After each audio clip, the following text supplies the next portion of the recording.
아멘. 우리 옆 사람과 인사 좀 나누세요. 당신 힘들 때 곁에 있겠습니다.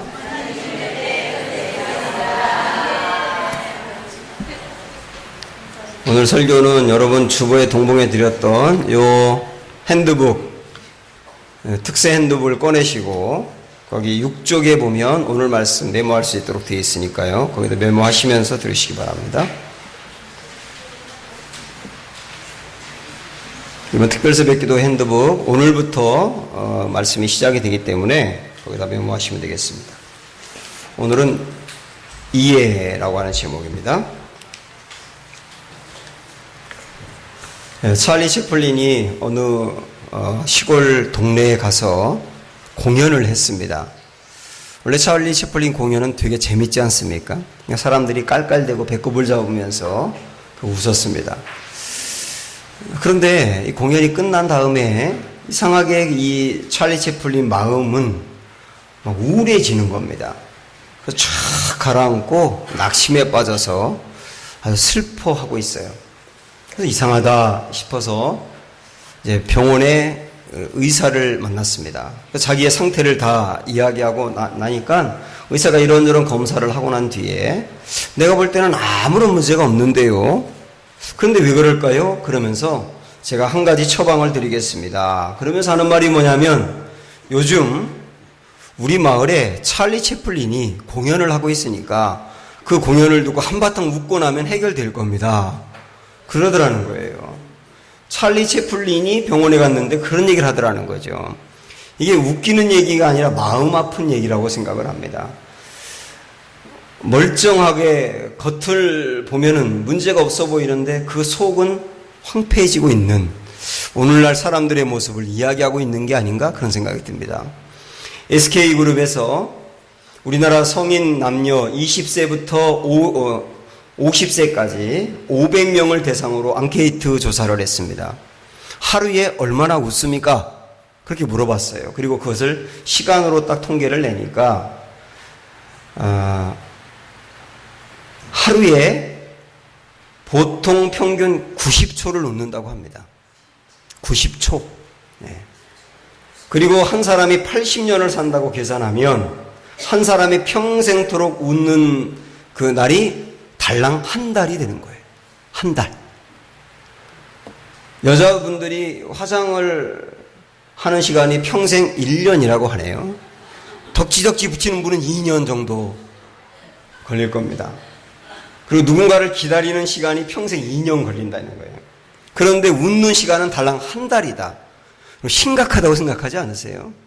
그만큼 오늘날 사람들이 웃지 못한다 그런 얘기입니다. 웃을 일이 별로 없는 거죠. 왜냐하면 내가 지금 살아가고 있는 나의 삶이 불황이 왔기 때문입니다. 경제적인 불황만이 아니고 마음의 불황이 왔기 때문에 사람들이 웃음을 잃고 있다 그 얘기예요. 그래서 저는 하루하루 버거운 가운데 살아가고 있고 웃음을 잃고 소망을 잃고 있는 많은 사람들에게 또 우리 성도들에게 어떻게 하면 위로의 말씀을 전할 수 있을까 이 고민을 해봤습니다.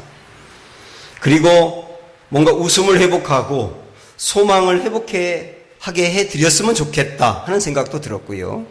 그리고 그것을 뛰어넘어서 아주 강건한 그리스도인이 되면 좋겠다 하는 그런 마음을 품다가 사사기에 있는 기도원에 대한 말씀을 만나게 됐습니다. 그래서 이 말씀을 저는 오늘부터 시작해서 특별 새벽기도 기간 동안 전하고 싶습니다. 나라가 위기와 도탄에 빠져 있을 때에 혜성같이 나타나서 300명의 용사와 함께 민족을 구원했던 기도원. 그 기도원을 우리가 연구하고 말씀을 들으면서 또 기도하는 중에 우리 안에 회복의 은혜와 그리스도의 군사로 성장하는 은혜가 있으리라고 저는 믿습니다. 그런데 중요한 거는 우리가 성경을 연구하면서 사람의 초점을 두면 안 됩니다. 많은 분들이 성경에 나오는 위인들, 아브라함이라든지 모세라든지 다윗 같은 위인들을 보면서 내가 다윗을 닮아가야지 라고 생각하는 경향이 있습니다. 기도원을 어떻게 하면 닮아갈 수 있을까 초점을 둘 수 있어요. 어떤 교인의 이름이 김기돈이라고 합니다. 부모가 기돈을 닮아가라고 이름을 김기돈이라고 붙여준 거예요. 우리는 어떻게 하면 기돈같이 될까에 초점을 둘 것이 아니고, 잘 들으세요 여러분. 원래 기도는 졸장부에다가 믿음도 없었고 소심했고 허물과 문제가 많았던 그런 사람인데, 하나님이 그의 인생에 들어가서 그를 붙잡아 다듬고 깎고 성장시키고 용기를 주고 믿음을 주어서 결국은 위기에 빠져있던 민족을 구원하는 큰 용사가 되게 만들었단 말이에요. 이걸 우리가 보면서 초점을 둘 분은 김기돈이 아니고 하나님이라 그 말이에요. 그래서 어떻게 하면 기도원같이 연약하고 부족하고 믿음이 없는 우리들을 하나님은 세우고 성장시켜서 위대한 사람으로 만들 수 있을까? 하나님이라면 기도원을 그렇게 하셨다면 나도 능히 그렇게 하시겠구나. 여기에 초점을 두어야 된단 말입니다. 그래서 일주일 동안, 2주일 동안 새벽기도 열심히 참여하시고 여기다가 잘 적으셔야 됩니다. 제가 늘 말씀드리잖아요. 적자 생존. 적으시면서 말씀 잘 들으셔서 은혜 받으시기 바랍니다. 기드온이라고 하는 사람이 살던 당시에 이스라엘 상태는 암흑이었습니다. 1절 말씀을 보세요.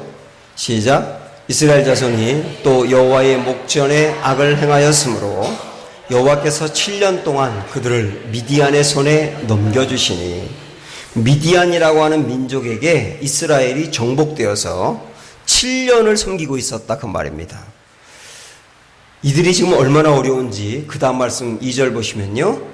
시작. 미디안의 손이 이스라엘을 이긴지라 이스라엘 자손이 미디안으로 말미암아 산에서 웅덩이와 굴과 산성을 자기들을 위하여 만들었으며, 이 사람들이 미디안으로 말미암아 너무나 괴로우니까 산으로 도망가서 사는 겁니다.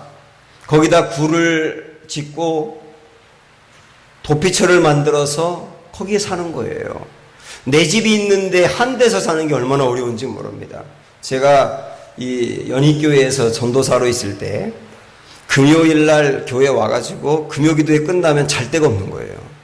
제가 있던 집은 부천 역곡 쪽이었거든요. 그러니까 하루하루를 정말 잠자리를 때워야 됐습니다.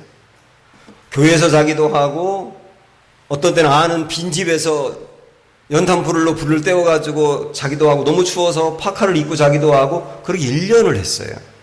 그때 너무너무 힘들더라고요. 초라하기도 하고 불안하기도 하고 불편하고 내가 이 교회를 계속 다녀야 되나 그런 생각을 참 한두 번 한 게 아닙니다. 밖에서 잠을 잔다는 게 이렇게 어려운데 이 사람들은 7년을 그러고 있단 말이에요. 이것만이 아닙니다. 3절을 보세요. 시작. 이스라엘이 파송할 때면 미디안과 아말렉과 동방 사람들이 치러 올라와서 미디안만 이스라엘을 괴롭히는 것이 아니고 미디안과 아말렉과 동방 사람들이 합세해서 연합하여서 이스라엘을 괴롭히고 있단 말입니다. 우리 성경에 보면 사방으로 우겨쌈을 당한다는 말씀이 있지 않습니까? 온 사방에서 고난이 한두 개가 아니고 여러 개가 몰려오는 것을 말하는 거예요. 지금 그런 상태입니다. 그러다 보니까 이들이 어떻게 또 시달렸는지 3절 4절에 나오는데요. 자 보세요. 시작. 이스라엘이 파종한 때면 미디안과 아말렉과 동방 사람들이 치러 올라와서 진을 치고 가사에 이르도록 토지 소산을 멸하여 이스라엘 가운데 먹을 것을 남겨두지 아니하며 양이나 소나 나귀도 남기지 아니하니, 이 세 나라가 연합해서 이스라엘을 치고 들어와서 농사를 지키만 하면 가져가는 겁니다. 먹을 것을 남겨두지 않고 몰래 숨겨놓으면 쥐새끼처럼 다 가져가는 거예요. 농산물만 가져가는 것이 아니고 집에서 기르는 소나 양이나 나귀 같은 가축도 다 잡아가는 겁니다. 그러다 보면 이 사람들이 어떻게 되느냐면, 내가 열심히 수고해도 땀을 흘리고 고생해도 월급이 꼬박꼬박 나오면 일할 맛이 나잖아요. 그런데 수고해도 내 것이 안 된다고 생각하면 일할 생각이 없는 겁니다. 그래서 사람들은 일을 하지 않고 농사를 포기하고 산에 들어가 살고 있는 거예요. 이게 정신을 황폐하게 하는 겁니다. 사람들이 왜 일을 해야 되느냐면 일하지 않으면 정신이 피폐해지기 때문이에요. 월급이 적어도 일을 해야 합니다. 그래야 내 멘탈이 붕괴되지가 않아요.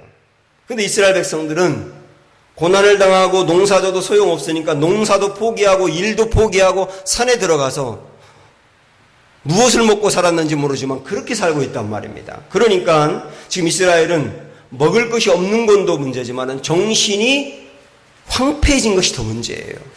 그래서 이들의 결론을 6절에서 이렇게 말씀합니다. 시작. 이스라엘이 미디안으로 말미암아 궁핍함이 심한지라. 여기서 말하는 궁핍함은 물질적인 궁핍함만이 아니고 영혼과 정신의 궁핍함을 다 포함할 겁니다. 근데 문제는 뭐냐? 이게 7년이나 계속되고 있다는 거예요. 여러분 한번 지금부터 7년 전의 모습을 한번 생각을 해보시죠. 그때부터 지금까지 이 고통이 계속된다고 생각해 보세요. 이게 얼마나 끔찍한 일입니까? 지금 이스라엘이 그런 상태에 빠져 있습니다. 가만히 생각을 해보니까 어쩌면 지금 이스라엘의 이 모습은 우리의 모습인지도 모릅니다. 7년 동안이나 이 고통이 계속됐다고 했던 것처럼 우리를 괴롭히고 있는 어떤 문제라든지 이런 어려움들이 고질적인 문제가 몇 년이 지나도 해결되지 않고 계속되는 분들이 있을 거 아니에요. 세 나라가 합세해서 이스라엘을 괴롭혔다고 하는 것처럼 우리를 어렵게 만드는 문제가 한두 가지가 아니라 여러 가지 문제가 몰려와서 도무지 감당하기 어려운 경우도 있을 수 있을 거 아닙니까? 수고에도 열매를 거두지 못했다고 했던 것처럼 여러분 중에서도 애쓰고 고생하고 일은 하는데 뭔가 일하는 것만큼 얻지 못하여서 열정이 식어버린 분도 있으리라고 생각을 합니다. 어떤 분들은 일하고 싶은데 일 자체가 없어요. 그러다 보니까 자꾸 내 정신은 피폐에 빠지고 멘탈 붕괴 상태로 가버릴 수 있겠다 그런 얘기예요. 근데 여기서 한 가지 고민이 있습니다. 분명히 하나님은 우리 인간을 제일 먼저 창조하실 때 창조하시고 난 다음에 제일 먼저 주신 게 뭐냐면 복이거든요. 하나님은 사람을 만드신 다음에 일을 먼저 주기 전에 복을 주셨어요. 창세기 1장 말씀 보실까요? 시작. 하나님이 자기 형상 곧 하나님의 형상대로 사람을 창조하시되 남자와 여자를 창조하시고 하나님이 그들에게 복을 주시며 하나님이 그들에게 이르시되 생육하고 번성하여 땅에 충만하라. 땅을 정복하라. 바다의 물고기와 하늘의 새와 땅에 움직이는 모든 생물을 다스리라 하시니라. 뒤에 있는 거를 일 내지 사명이라고 한다면 앞에 뭐라고 나와 있냐면 복을 먼저 줬다고 나옵니다. 하나님이 사람을 만드시고 제일 먼저 하신 일은 복 준 거예요.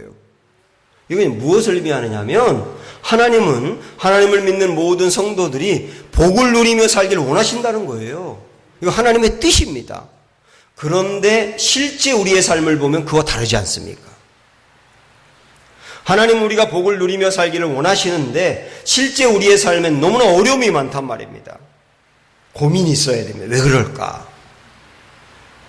오늘 말씀에 보면 왜 그런지 원인을 정확히 말씀합니다. 자, 1절로 돌아가서 다시 말씀을 보세요. 시작. 이스라엘 자손이 또 여호와의 목전에 악을 행하였으므로 여호와께서 7년 동안 그들을 미디안의 손에 넘겨주시니 여기 보면 악을 행하였으므로 물론 우리가 고난을 당하는 모든 원인이 다 죄 때문이라고 생각하는 건 문제가 있어요. 그러나 반대로 내가 고난을 당하는 이유는 하나님이 나에게 시련을 주려고 하는 것이 내 죄 때문은 아니야. 그렇게 생각하는 것도 문제가 있는 겁니다. 이 두 극단이 다 문제입니다. 모든 어려움을 만나기만 하면 죄 때문이야 라고 자기를 질책하는 것도 문제가 있거니와 어떤 고난을 만나더라도 나는 문제 없는데 하나님이 내게 시련을 주는 거야. 그것도 문제 있단 말이죠. 오늘 본문에서는 이스라엘 백성들이 이런 어려움 당하는 원인을 정확히 말씀합니다. 악을 행하였으므로. 그런데 그 앞에 또 뭐라고 나오냐면 또 이 말이 나와요. 이 사사기 보면 또라는 말이 많이 나오는데 이 또가 여기 강조되고 있는 것은 뭐냐면 이스라엘 이 백성들이 지은 악은 반복적이었다는 뜻이에요. 짓고 또 짓고 용서받으면 짓고 또 짓고 이런 중독적이고 반복적인 악들이 결국 하나님으로 하여금 진노하게 해서 이런 어려움을 당하고 있는 것이다 그 말입니다. 그러면 여기서 우리가 한번 생각을 해봐야 되는데 죄라고 하는 게 7년 동안 농사 지은 거 홀랑 다 뺏기고 산속에 들어가서 동굴 파고 살면서 정신이 피폐하게 될 정도로 문제가 있는 것인가?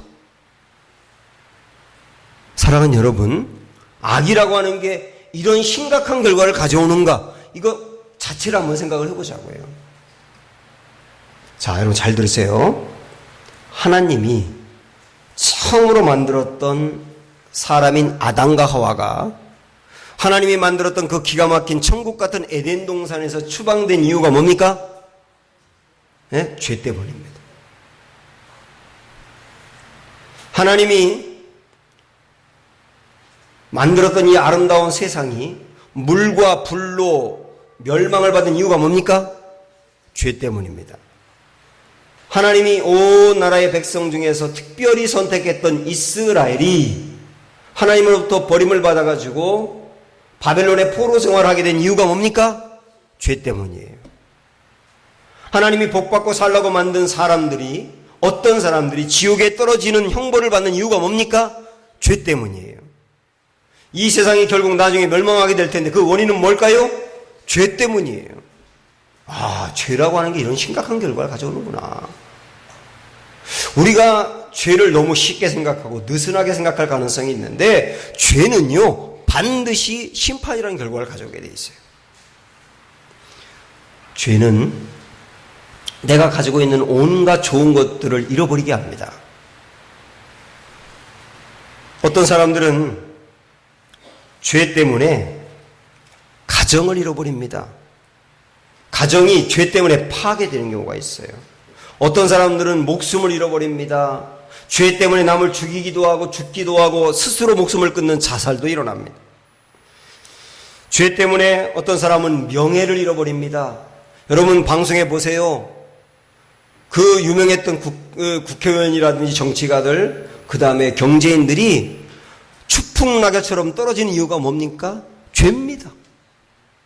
어떤 사람은 잘 나가던 직장인데 죄 때문에 그 직장을 하루아침에 잃어버리기도 해요. 어떤 사람은 죄 때문에 좋았던 관계가 깨집니다. 부모와 자녀와의 관계가 깨지는 것도 죄 때문인 경우가 많아요. 마음의 평안과 안정과 자유함과 여유와 기쁨을 잃어버리는 이유도 죄 때문입니다. 마음의 불안과 염려와 두려움과 고통에 빠지는 이유도 죄 때문입니다. 여러분 생각을 해보세요. 이 죄라고 하는 게 얼마나 심각한 문제가 있는가. 죄는 우리 예수님을 십자가에 못 박히게 했어요. 여기 보지 말고 절 보세요. 죄는 우리 예수님을 십자가에 못 박히게 했다고요. 예수님이 십자가에서 못 박히던 날 예수님이 돌아가셨을 때 온 천지가 캄캄했다고 나옵니다. 우리나라 시간으로 환산을 해보면 오후 3시쯤 됐는데 온 세상이 캄캄했어요. 거기서 캄캄했다는 것은 무엇을 얘기하느냐면 하나님의 진노가 임했다는 뜻입니다. 그러면 하나님의 이 진노가 여러분 말씀해 보세요. 누구에게 임했을까요? 죄를 지은 우리에게 임한 겁니까? 예수님에게 임한 겁니까? 예수님에게 임한 거예요. 하나님의 진노가 죄를 지어야 될 나에게 임해야 되는데 나에게 임한 것이 아니라 예수님에게 진노가 임했다고요. 그래서 예수님은 하나님의 진노를 받아서 멸망받고 저주받은 거예요. 내가 받아야 될 저주와 멸망을 주님이 당하셨다고요.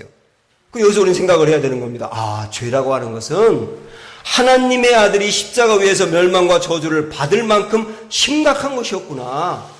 와, 죄라고 하는 게 이런 심판을 가져오는 것이구나. 분명히 하셔야 합니다. 죄는 심판을 가져옵니다. 그러면 우리는 이런 생각을 할 수 있거든요.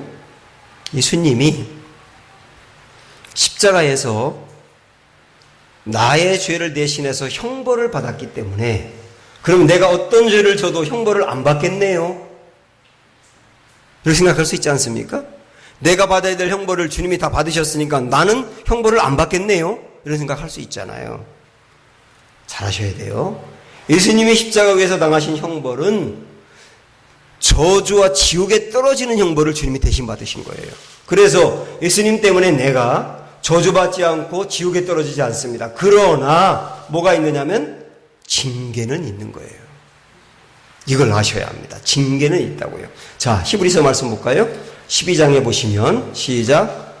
또 아들들에게 권하는 것 같이 너희에게 권면하신 말씀도 잊었도다 일렀으되 내 아들아 주의 징계하심을 경히 여기지 말며 그에게 꾸지람을 받을 때에 낙심하지 말라. 주께서 그 사랑하시는 자를 징계하시고 그 받아들이시는 아들마다 채찍질 하심이라. 예. 사진 찍으시는데 좋은 분 사진 찍으세요. 예. 졸고 있는 분 사진 찍힐 겁니다. 자, 여기 보면 하나님의 사랑하는 아들에게 징계가 있다. 그렇게 말씀했습니다. 징계가 있다. 그러면 우리 이렇게 정리할 수 있습니다. 구원받은 사람은 저주는 없지만 징계는 있다. 응? 뭐는 없고 뭐는 있다고요? 저주는 있지만 저주는 없지만 징계는 있다고요. 저주가 뭘까요? 쉽게 말씀드릴게요.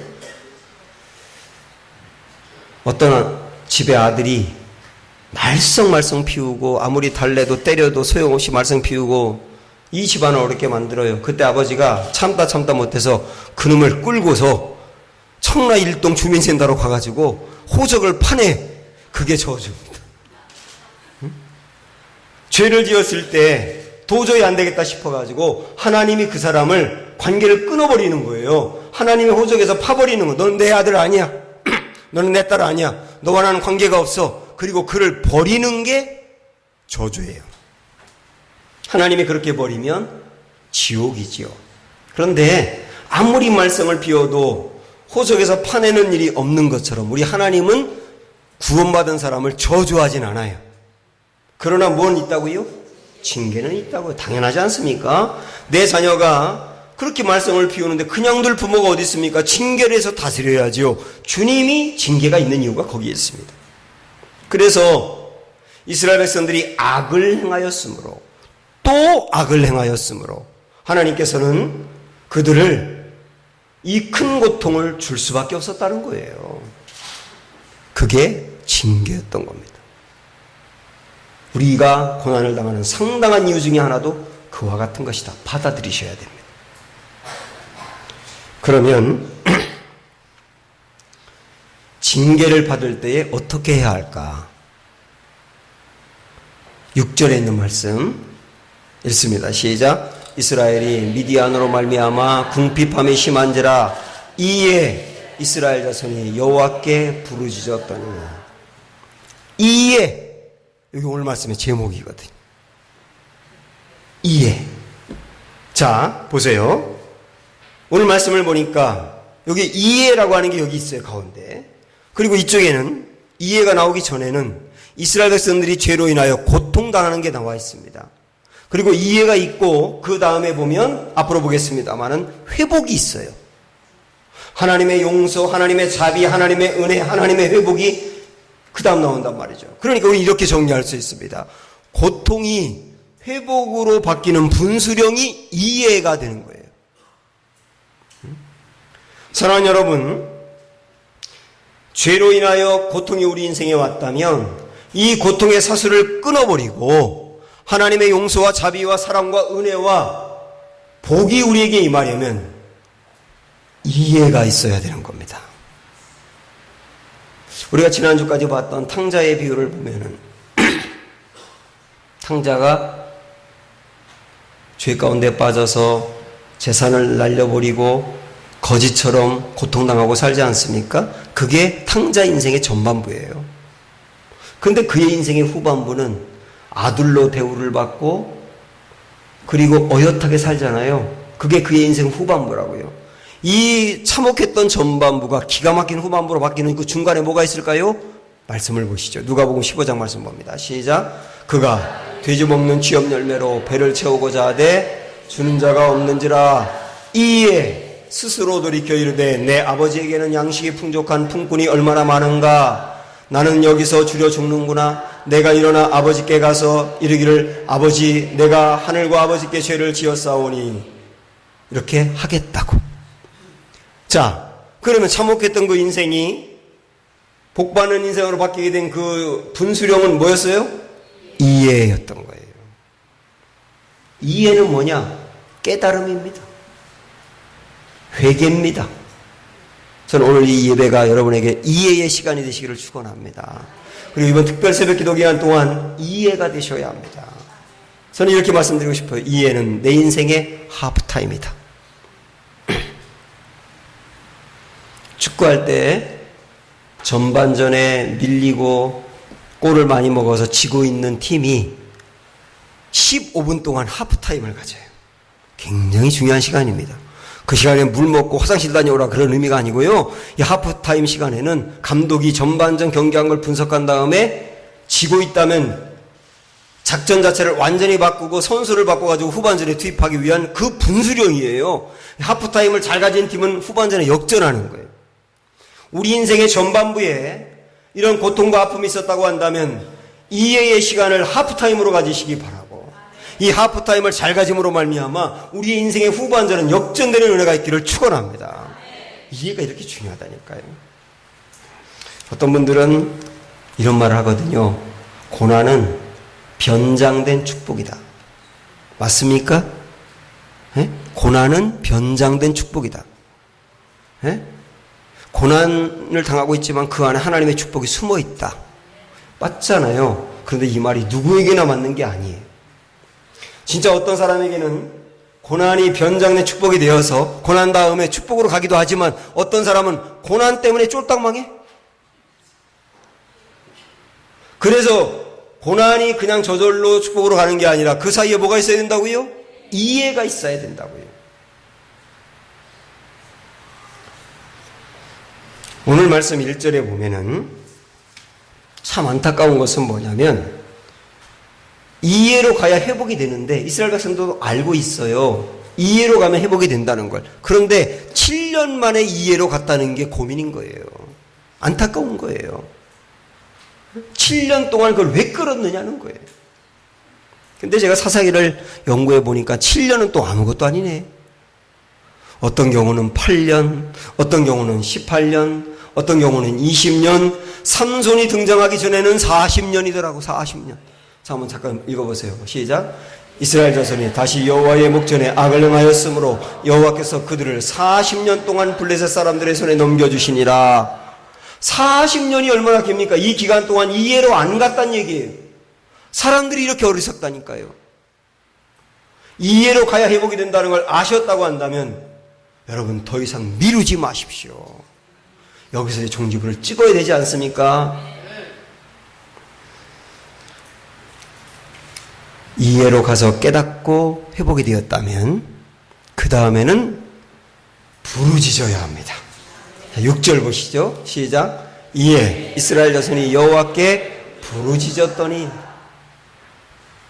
깨달은 다음에 회개한 다음에 그 다음에 부르짖는 대로 갔다는 거예요. 부르짖는다는 것은 단순한 기도가 아닙니다. 그냥 평범한 기도를 했다면 간구했다고 표현할 겁니다. 근데 여기서 부르짖었다고 말하는 것은요, 간절하고 절절하고 애절한 마음으로 하나님이 정말 우리 가운데 다시 은혜를 달라고, 회개한 다음에 하나님의 그 복을 우리에게 부어달라고 하나님께 매달렸다는 뜻이에요. 간절함이 회복이 되어야 합니다. 부르짖음이 회복이 되어야 합니다. 소경 거지 바디메오는 눈이 안 보이는데 거지예요. 얼마나 불쌍합니까? 그 사람이 살던 동네에 예수님이 오셨다는 이야기를 듣고 예수님 만나야 되겠어요. 예수님 만나서 내 인생 이제 이 어려움을 끊어야 되겠어요. 근데 예수님이 어디 계신지 몰라요. 보이지 않으니까 사람들이 웅성거리긴 하는데 예수님이 안 보여요. 그러니까 소리를 지르는 겁니다. 다윗의 자손 예수여, 나를 불쌍히 여기소서. 소리 지릅니다. 예수님이 전하는 말씀이 그 사람 때문에 방해가 되거든요. 사람들이 말하는 거예요. 좀 조용히 하세요. 좀 예수님 말씀 안 들리잖아요. 그래도 소용없어요. 더 크게 소리를 지르는 겁니다. 이게 부르짖음이에요. 그때 예수님이 그 사람 데려와 고쳐주잖아요. 이게 부르짖음이라고요. 한 번, 두 번 요구했다 안 되면 어쩔 수 없다가 아니라 주님, 내가 다시 은혜를 받아야 되겠어요. 내 인생 이렇게 될 수 없어요. 내 신앙 이렇게 될 수 없어요. 하나님의 은혜를 다시 이번에 부어주세요. 폭포수같이 부어주세요. 라고 매달리는 부르짖음. 그 부르짖음이 필요한 거예요. 제가 좋아하는 토니라고 하는 분이 이런 말을 했습니다. 목마름은 매너도 잃게 한다.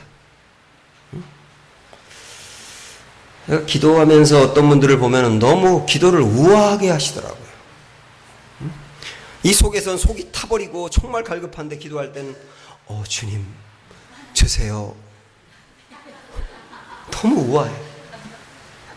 정말 목마름은 매너도 잃게 한다니까요. 응? 어제도 우리가 성경수양에 가서 기도하는 걸 제가 인도하면서 앞에서 잠깐 기도하는 모습을 봤습니다마는 그렇게 아름다운 분이 그렇게 기도하더라고. 우아함이 없어요. 그러나 그게 은혜인 거예요. 제가 예전에 외국에 청년들을 데리고 선교를 가려고 하는데 다 준비가 됐는데 갑자기 제 여권을 봤더니 여권이 유효기간이 2달 남았어요. 유효기간이 6개월 이하로 남으면 외국을 못 가거든요. 2달 남았더라고요. 그런데 외국을 가려면 2주밖에 안 남았어요. 이거 새로 발급을 받아야 되잖아요. 그 종로구청에 가가지고 새로 발급을 받으려고 했더니 1달 걸린다는 거예요. 그걸 알고서 제가 이거 안 되겠다 싶어가지고 어느 날 아침 일찍 새벽 5시 반쯤에 줄을 서가지고 맨 앞에 줄 서가지고 여권 발급받기 위해서 그 직원을 만났습니다. 그래서 신청을 하니까 1달 뒤에 나옵니다 그러더라고요.